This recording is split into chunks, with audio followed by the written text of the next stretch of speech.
Hi everyone, Vladimir is here, and since I've been getting some more requests to do game reviews from developers, I'm just going to do some shorter ones that are mostly first looks or impression.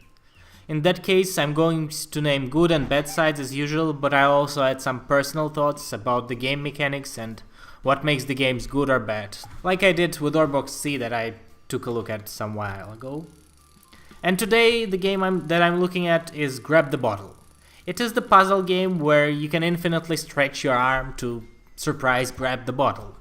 It reminds of a snake mechanics a bit. Your arm extends as far as it can, and it cannot bump into obstacles because then you lose the game, and also it cannot crash into itself for the same reason.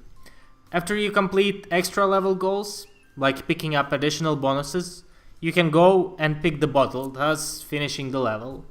So the game has a good sides, namely it's the style. The game's style is well defined. Its style reminds of the comic books from the 50s. And you know, those dotted gradient lines combined with colorful but a bit simplistic images.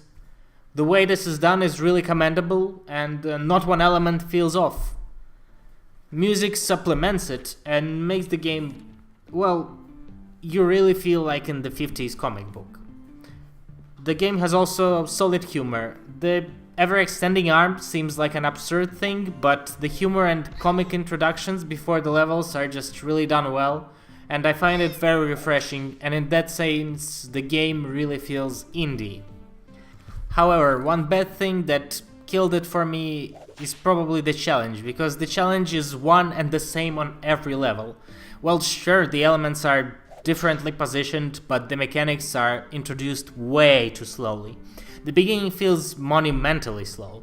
You just go through easy challenges and try to learn the game, but it just introduces the new elements very slowly.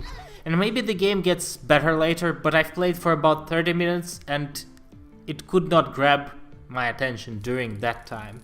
So overall the game has good attention to detail, and overall the style is very well defined, but ultimately the game felt very slow and not interesting to play for me.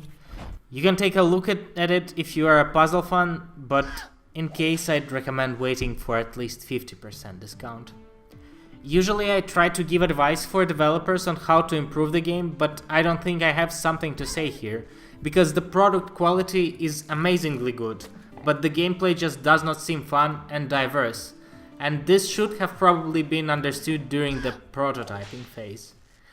Perhaps it could have been worth trying to speed it up somewhat, both in gameplay, like give less space to the player, but make arm, I don't know, slower or smaller, and the button that speeds up the arm right now barely helps. As for now, it just looks like a slowed down snake with some twists and original puzzles. Thank you for watching, like this video, subscribe to the channel, and if you want to see more reviews, check out shortgamereviews.com or join our groups, link below. Vladimir is out, bye!